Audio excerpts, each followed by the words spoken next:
Welcome to the Triathlon Nutrition Academy podcast, the show designed to serve you up evidence-based sports nutrition advice from the experts. Hi, I'm your host Taryn, accredited practicing dietitian, advanced sports dietitian, and founder of Dietitian Approved. Listen as I break down the latest evidence to give you practical, easy to digest strategies to train hard, recover faster, and perform at your best. You have so much potential, and I want to help you unlock that with the power of nutrition. Let's get into it.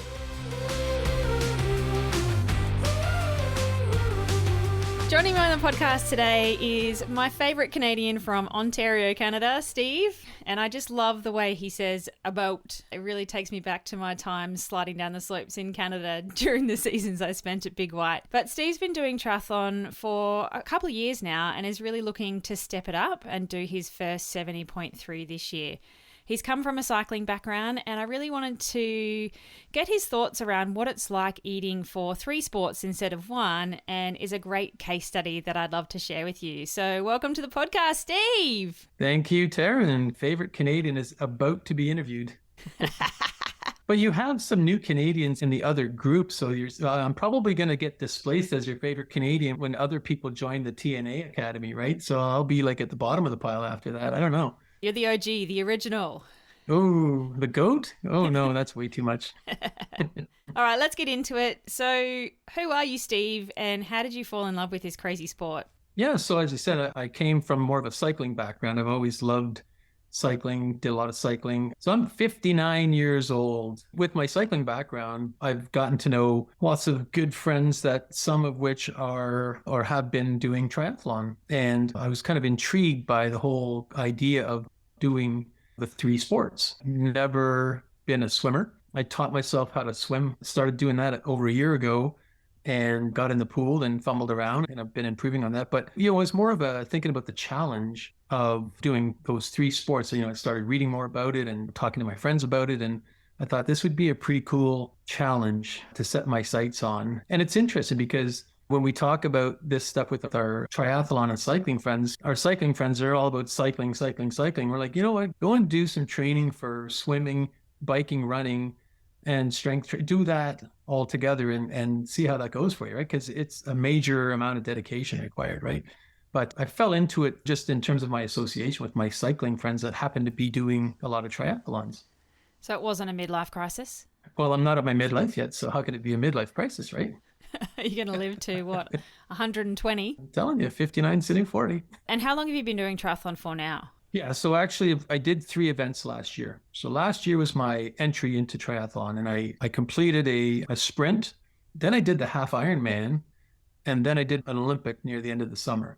And that's kind of where I knew after doing all 3 of those that I needed some help because, I always had mixed emotions when I did them because I really sucked when it came to finishing. And when I got on the run, I suffered. Like I really suffered. I walked, I ran, I hurt, I cramped and all of that. And I knew there's something like this is so in as much as it did hurt and I did suffer. The funny thing is like, I got to do better. I want to do better with this, right? So I did the 3 last year and I finished all 3 and proud of myself for particularly doing the half Ironman in July, where when I started swimming at the beginning of 2022, being able to barely swim 50 meters in the pool and being exhausted, thinking, oh crap, they're going to pull me out of the lake with the lifeboat because I'm never going to swim 1900 meters, right? Yeah, that's a long way for a non-swimmer. Yeah, I mean, my swimming lessons were when I was 5 years old. My dad kind of threw me in the lake and like, that's all swimming, right? So I've always enjoy the water. But my swimming was more of a, let's go to the beach on a sunny, hot day and cool off and play around in the water. So my proudest moment up until last year was, guess what? I did that 1900 meter swim. I was like 218 per 100, but I don't care. I finished it. I got on my bike.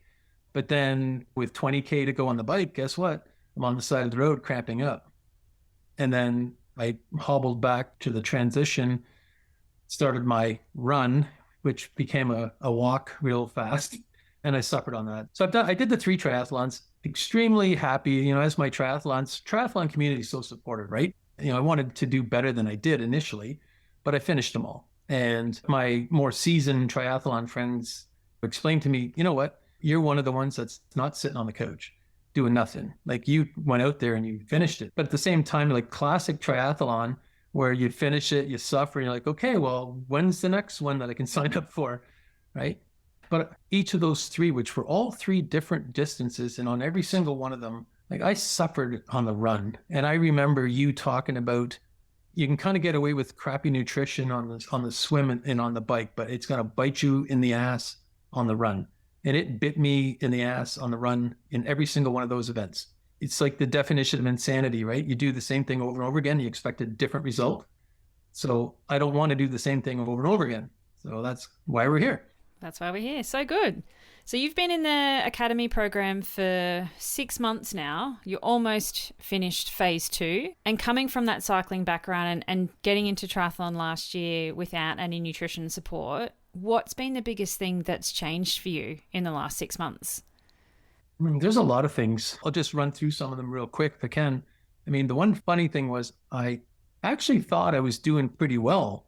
I'm a healthy eater, generally speaking. And I know that you laughed about this and you were the one who set me straight on this, where I was very happy way back when, 6 months ago, to tell you how, hey, I get up every morning, 5 o'clock, I have my bowl of porridge with my fruit and a little shot of maple syrup and my flaxseed and all this stuff, right?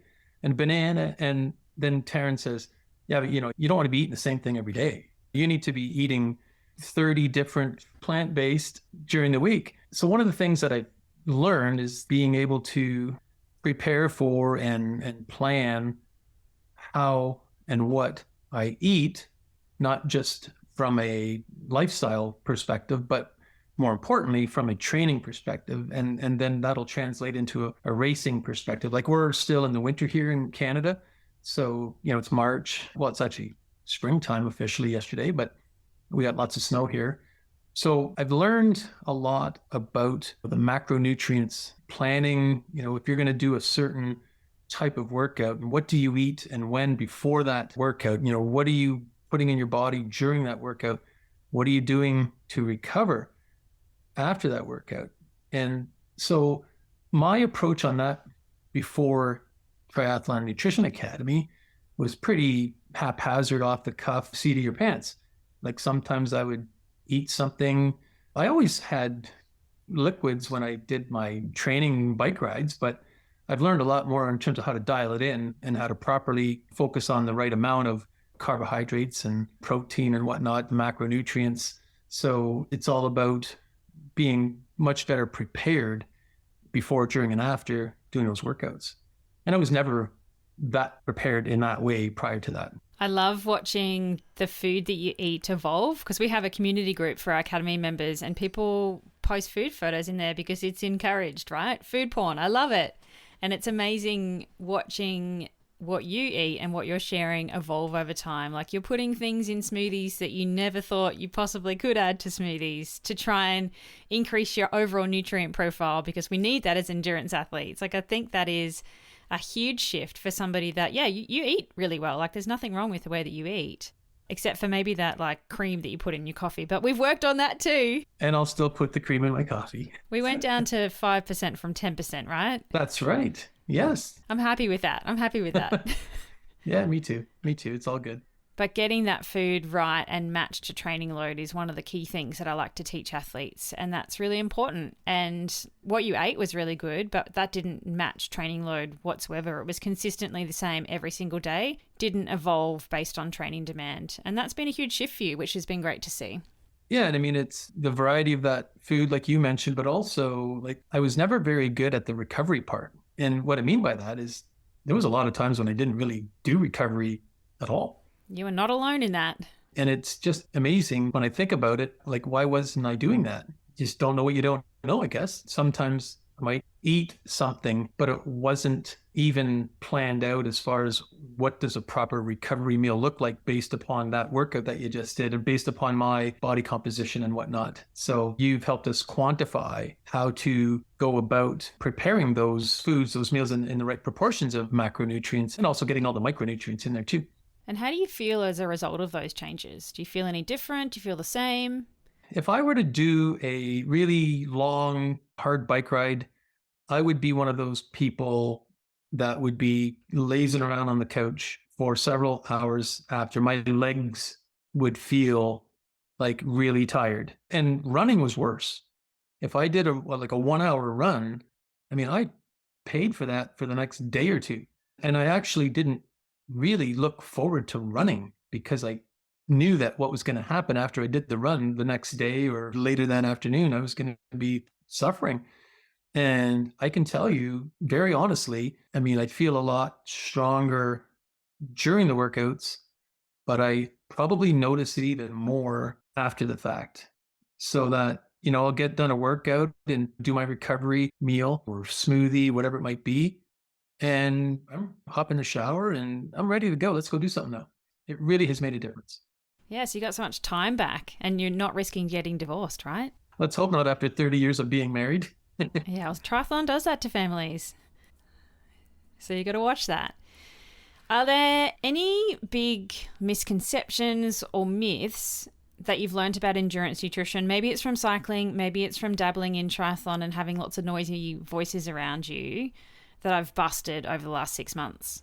I would say the thing that has resonated with me, and it comes back in our power hours and masterclass, I think, it's the myth, I guess, that carbs are evil. Don't eat too much carbs. You're going to get fat or that sort of thing.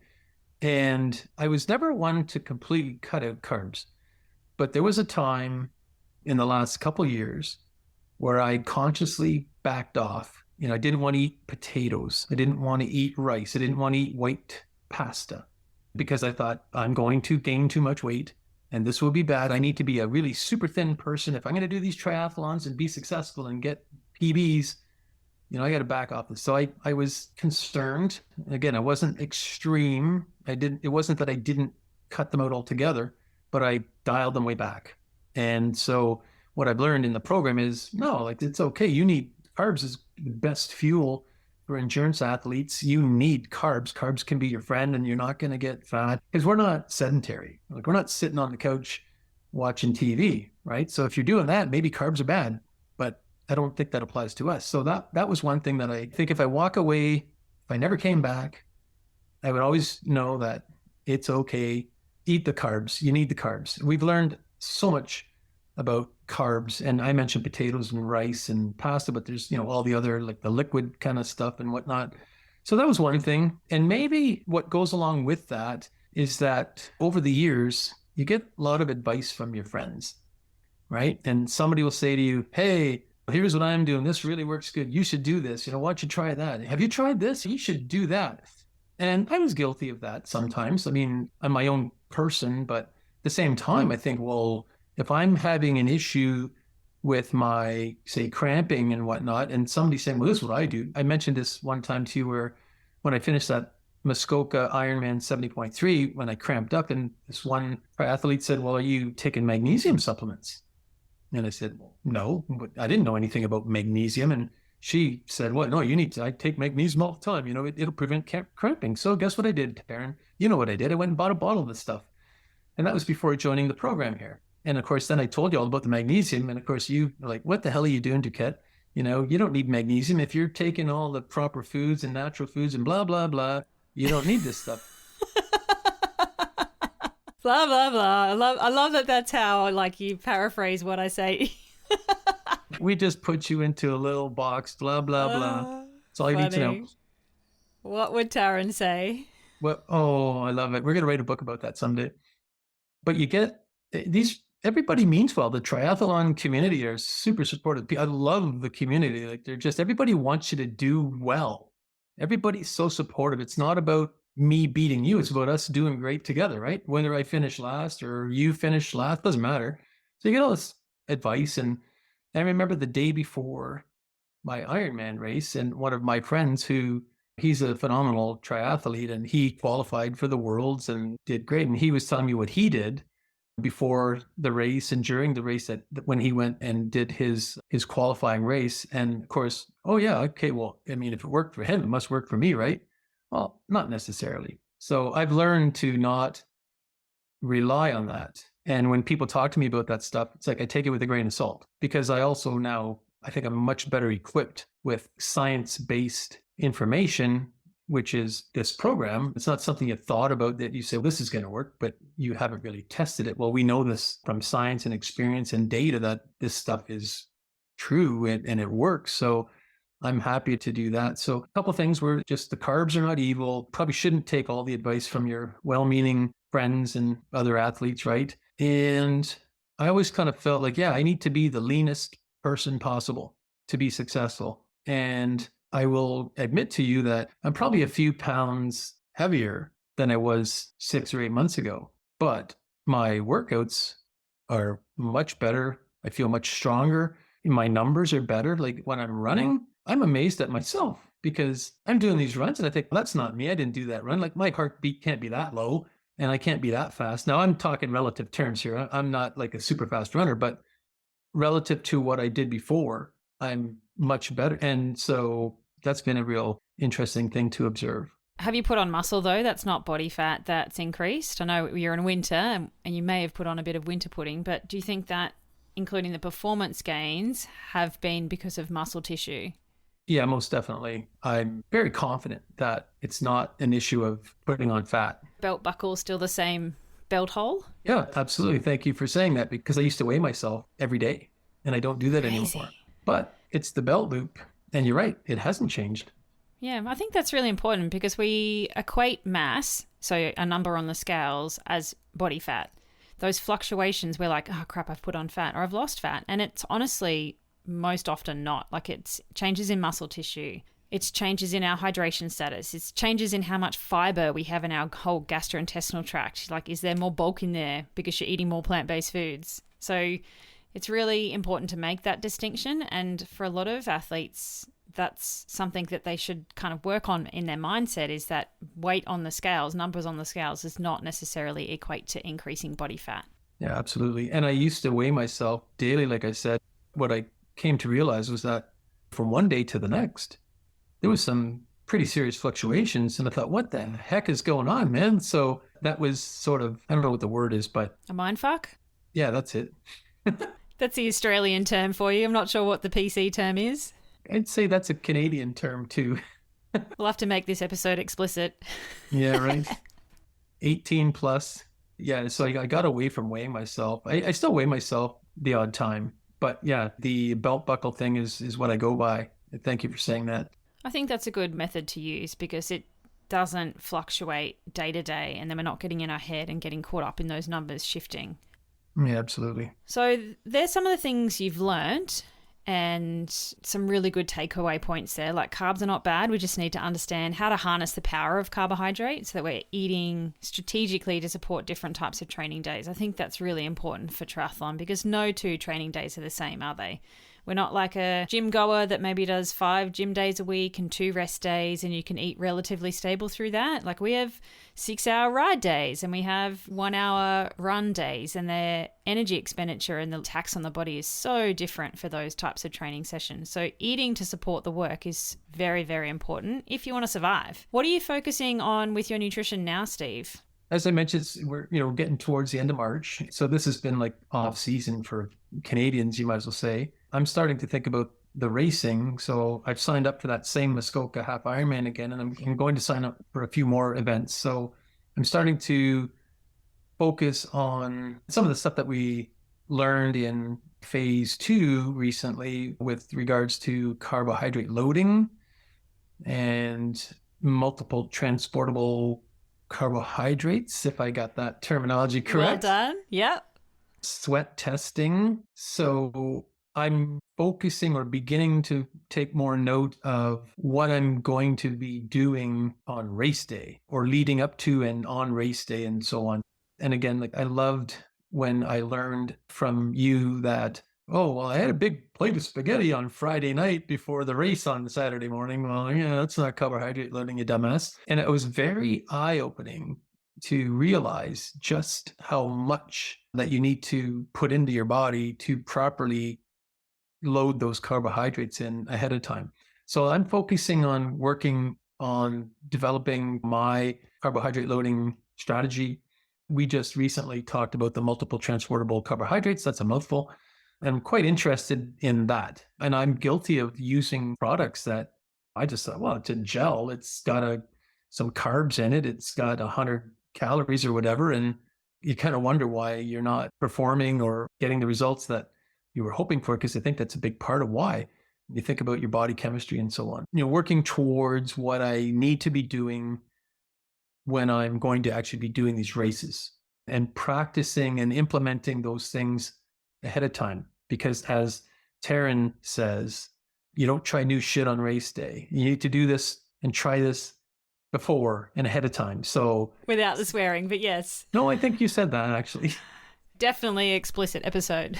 So the sweat testing for me, I knew that it was a heavy sweater, just qualitatively, like looking at the puddle of liquid on the floor, but actually going through that process where we learned how to do a sweat test, right? So I've done it a few times. I was like, wow, this is incredible. And so by doing that, realizing that here's the volume of liquid and frequency, like here's how many milliliters of fluids you need to take in per hour so that you don't dehydrate.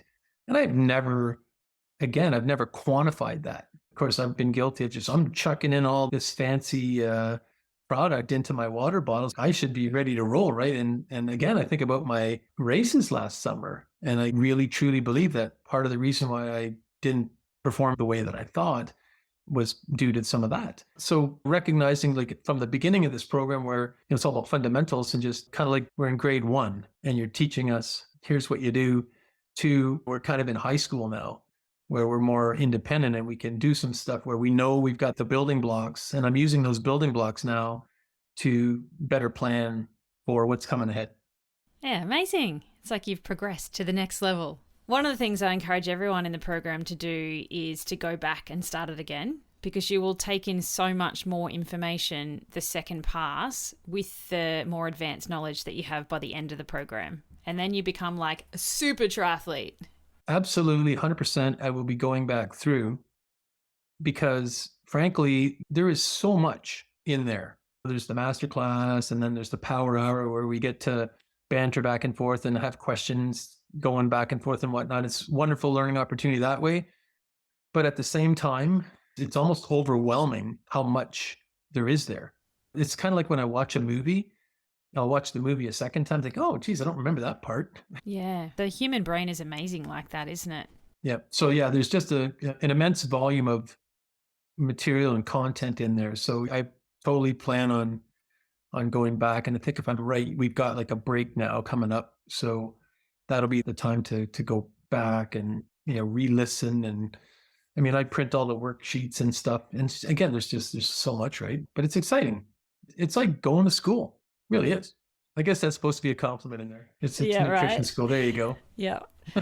We do have 4 weeks of like rest adaptation in between phases, just to help you soak in all that information before we then move on to the next bit. Because yeah, you're right, it is overwhelming. There is so much to learn about triathlon nutrition. Like, we have 36 masterclasses in the Academy program. It goes for 9 months.